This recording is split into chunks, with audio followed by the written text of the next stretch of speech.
23 ABC's meteorologist Brandon Michaels is tracking that hurricane for us, watching it as it makes its way closer. Right, Brandon? Yeah, that's correct. And we're still watching that hurricane very closely because the track of this one, compared to the other one we're going to talk about shortly, is a little bit more up in the air because, as you can see, it's a pretty good distance still from Hawaii, both, as far as the mileage and also just time-wise. It's really not going to get toward the Big Island until Sunday, so still a couple of days. The latest models have actually have this veering a little bit to the north, and that's kind of the best case scenario because that's going to take the worst of the impacts away from the Hawaiian Islands. But even if it misses and it doesn't make direct landfall, it's likely going to maintain Category 1 strength as it gets close to the island chain. So they just said it in that story. Some high winds, some dangerous surf, and plenty of rain going to be impacting Hawaii as we head into the weekend. So that's one of the hurricanes we're tracking. The other is not technically a hurricane as of yet. It's Tropical Storm HANNA.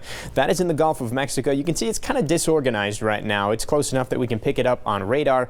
It's not all that strong, but it is strengthening, is going to continue to strengthen, likely hitting Category 1 hurricane strength as it makes its way into Texas there. So it's going to bring some very strong winds to the Texas coast, up to about 80 miles per hour, and lots of rain too, up to a half a foot of rain in some spots. And that's actually going to be the first hurricane of the season for the Atlantic, and it's heading right toward the United States, unfortunately. So we'll keep an eye on both of those hurricanes as we head into the weekend here. Now, back to Kern County weather. It's a lot calmer than that. We're just dealing with some hot conditions right now. 96 in Bakersfield, 80 at Keene, 81 in Tehachapi right now, 92 degrees at the base of the Grapevine, 95 in California City, and actually a little bit cooler in the desert, 99 at Ridgecrest. Also 99 tomorrow for California City, returning to the triple digits in the desert. Most of the valley staying just below that threshold, looking at about 99 degrees for your high temperature tomorrow in Bakersfield. So we're making that slow climb towards the warmer temperatures.